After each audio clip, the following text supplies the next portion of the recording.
warahmatullahi wabarakatuh. Alhamdulillahirabbil alamin, wassalatu wassalamu ala asrofil anbiya'i wal mursalin sayyidina Muhammadin wa ala alihi wa sahbihi rasulillahi ajma'in. Amma ba'du. Pertama-tama marilah kita ucapkan puji syukur atas kehadirat Allah Subhanahu wa Ta'ala, Tuhan yang Maha Esa, sehingga kita dapat berkumpul di ruangan pasca ini untuk melaksanakan presentasi bahasa Indonesia dalam keadaan sehat walafiat. Tak lupa juga sholawat serta salam kita hadiahkan buat Nabi besar Muhammad SAW dengan mengucapkan Allahumma sholli ala Sayyidina Muhammad wa ala ali Sayyidina Muhammad, yang mana telah membawa umatnya dari zaman jahiliyah menuju zaman yang terang benderang seperti adanya sekarang ini. Yang terhormat, dosen pengampu mata kuliah Bahasa Indonesia yaitu Profesor Dr. Hajah Hasna Faiza ARM Hum. Terima kasih Bunda atas bimbingannya, dan yang saya banggakan teman-teman semuanya. Sebelum itu, kami akan memperkenalkan diri terlebih dahulu. Perkenalkan, nama saya Andra Rahmawati. Saya Muhammad Iksan Darmawan. Perkenalkan, saya Nur Badrianisi.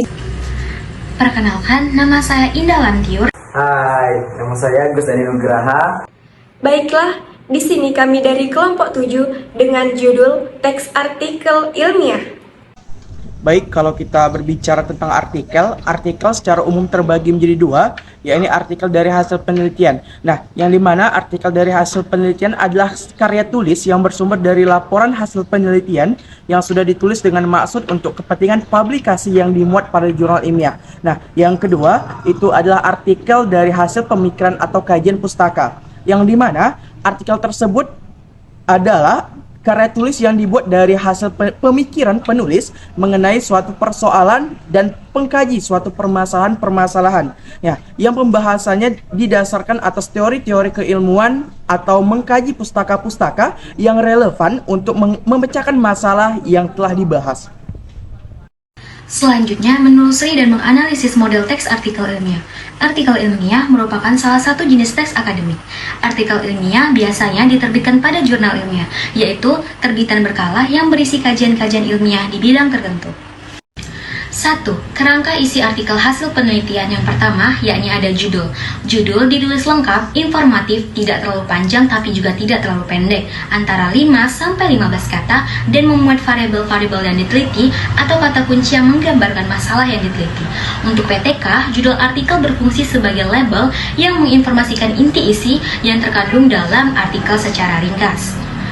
Pemilihan kata sebaiknya dilakukan dengan cermat agar selain aspek ketepatan, daya tarik judul bagi pembaca juga dipertimbangkan. Judul artikel sebaiknya tidak lebih dari 15 kata. Yang kedua ada nama penulis. Nama penulis sebagai pemegang hak kepemilikan atas tulisan. Nama penulis ditulis tanpa gelar akademik atau yang lain apapun, dan nama lembaga tempat bekerja penulis serta alamat surel atau email. Yang ketiga ada abstrak dan kata kunci. Abstrak berisi pernyataan-pernyataan ringkas dan padat tentang ide-ide yang paling penting, seperti masalah, tujuan penelitian, prosedur atau metode, ringkasan hasil dan simpulan serta saran. Ditulis dalam satu paragraf dan harus utuh, menggambarkan esensi isi keseluruhan dan terjemahan dalam bahasa Inggris. Untuk PTK berisi pernyataan yang mencerminkan ide-ide atau isu-isu penting dalam artikel. Selanjutnya adalah kata kunci. Kata kunci yang dipilih dapat berfungsi sebagai alat penelusur, mampu mencerminkan konsep yang terkandung dalam suatu naskah. Untuk PTK, kata kunci adalah kata pokok yang menggambarkan daerah masalah yang dibahas dalam artikel atau istilah-istilah yang merupakan dasar pemikiran gagasan dalam karangan asli berupa kata tunggal atau gabungan kata. Jumlah kata kunci sekitar 5 kata atau frasa. Perlu diingat bahwa kata kunci tidak hanya diambil dari kata-kata yang sudah ada di dalam judul artikel. Selanjutnya ada pendahuluan. Pendahuluan yang menyajikan kajian pustaka beserta rujukan proporsional, pembahasan dengan ringkas, padat, dan langsung mengenal masalah inti yang menyangkut landasan teorinya, historisnya, atau yang lain yang mengarah ke rumusan masalah, rencana pemecahan masalah, dan diakhiri dengan tujuan dan manfaat penelitian. Untuk PTK, bagian ini menyajikan kajian pustaka yang berisi paling sedikit 3 gagasan. Yang pertama ada latar belakang atau rasional penelitian. Yang kedua ada masalah dan wawasan rencana pemecahan masalah. Yang ketiga ada rumusan tujuan penelitian dan harapan tentang manfaat hasil penelitian. Sebagai kajian pustaka, bagian ini harus disertai rujukan yang dapat dijamin otoritas keilmuan penulisnya. Kajian pustaka disajikan secara ringkas, padat, dan mengarah tepat pada masalah yang diteliti. Aspek yang dibahas dapat mencakup landasan teoritis, segi epistemologis atau historis, atau segi lainnya yang dianggap penting. Selanjutnya, metode penelitian. Dalam penelitian, metode dituangkan dalam satu bab khusus tersendiri. Penulisan metode penelitian dalam artikel disampaikan hanya dalam 1 atau 2 paragraf saja. Pokok utama yang disampaikan ialah waktu dan tempat, populasi dan sampel, teknik pengumpulan, dan analisis data. Selanjutnya yaitu hasil penelitian dan pembahasan. Di dalam suatu penelitian, terutama bab 4 yang menurut hasil dan pembahasan disampaikan secara terpisah dan dengan penjabaran tiap data yang rinci, yang rinci. Bagian hasil penelitian menampilkan analisis dari data yang sudah selesai dilakukan. Selanjutnya, simpulan dan saran. Pada bagian simpulan, menyuguhkan secara singkat hasil dari penelitian dan pembahasan. Bagian saran ditulis berkaitan dengan isi penelitian kajian, apalagi yang bisa diteliti berkaitan dengan penelitian yang sedang dibahas. Selanjutnya yaitu daftar pustaka. Informasi yang ditampilkan ialah di dalam daftar pustaka tersebut, yang pertama yaitu nama ahli, tahun buku atau sumber teori diterbitkan, judul buku atau sumber informasi lainnya, dan penerbit. Hari ini saya akan membahas mengenai judul artikel. Judul artikel adalah frase atau kata ataupun kalimat singkat yang merangkum inti dari isi artikel tersebut. Judul bertujuan untuk memberikan gambaran umum tentang topik, masalah yang dibahas, atau temuan utama yang disajikan dalam artikel. Judul biasanya dipilih dengan hati-hati untuk menarik perhatian pembaca yang memberikan gambaran yang jelas tentang konten atau artikel terkait. Selanjutnya itu nama penulis. Nama penulis adalah identitas individu atau individu yang bertanggung jawab atas penulisan artikel tersebut.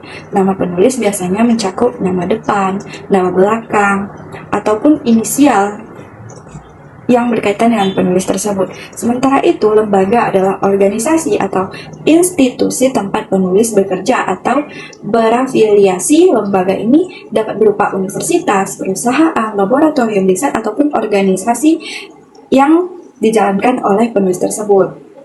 Nah, sementara itu, abstrak adalah ringkasan singkat dari artikel yang menyajikan tujuan penelitian, metode, temuan utama, dan kesimpulan. Abstrak biasanya terletak di bagian awal artikel dan dirancang untuk memberikan gambaran cepat kepada pembaca tentang apa yang akan mereka temukan dalam artikel tersebut, tanpa harus membaca keseluruhan isi artikel. Selanjutnya yaitu kata kunci. Kata kunci adalah istilah atau kata yang penting yang mempresentasikan topik, subjek atau isu utama yang dibahas dalam artikel. Kata kunci dipilih dengan hati-hati untuk membantu pembaca dalam menemukan artikel yang berkaitan. Nah, biasanya kata kunci ini juga tercantum di bagian awal artikel ataupun abstrak. Baiklah, di sini saya akan menjelaskan pada bagian pendahuluan. Yang dimana di dalam bagian pendahuluan ini berisi pemahaman tentang latar belakang masalah yang akan diangkat dan juga memuat tentang informasi kontroversial yang berguna menarik pembaca tentang masalah yang akan dibahas. Selanjutnya pada bagian inti atau pembahasan. Di dalam bagian inti atau pembahasan ini berisi analisis tentang perkara yang akan dikaji. Analisis yang dibuat harus berurutan, penguraian yang jelas, serta pembahasan yang tidak bertele-tele. Selanjutnya, bagian penutup. Seperti pada umumnya, pada bagian penutup ini berisi tentang penegasan kembali atau penegasan ulang, dan juga berisi tentang kesimpulan umum dari pembahasan yang sudah dibahas. Di dalam penutup ini juga berisi saran dari penulis. Dan yang terakhir adalah daftar rujukan atau daftar pustaka. Di dalam daftar rujukan atau daftar pustaka ini mencantumkan sumber yang dirujuk atau teori-teori para ahli. Dalam penulisan format daftar pustaka ini harus menggunakan format yang baik dan benar. Jadi, artikel merupakan sebuah karangan faktual yang lengkap dan dengan panjang tertentu yang bertujuan untuk dipublikasikan kepada khalayak ramai. Nah, yang terdapat melalui media cetak ataupun media elektronik, seperti yang terdapat di dalam koran, majalah, dan lain sebagainya. Secara umum, artikel terbagi menjadi dua, yakni artikel dari hasil penelitian dan juga artikel dari hasil pemikiran serta kajian pustaka. Dan dua artikel tersebut memiliki perbedaan di dalam strukturnya masing-masing. Baiklah, itulah presentasi dari kelompok 7. Apabila terdapat kekurangan atau kehilafan dalam menyampaikan materi, kami ucapkan mohon maaf yang sebesar-besarnya. Kami akhiri, wassalamualaikum warahmatullahi wabarakatuh.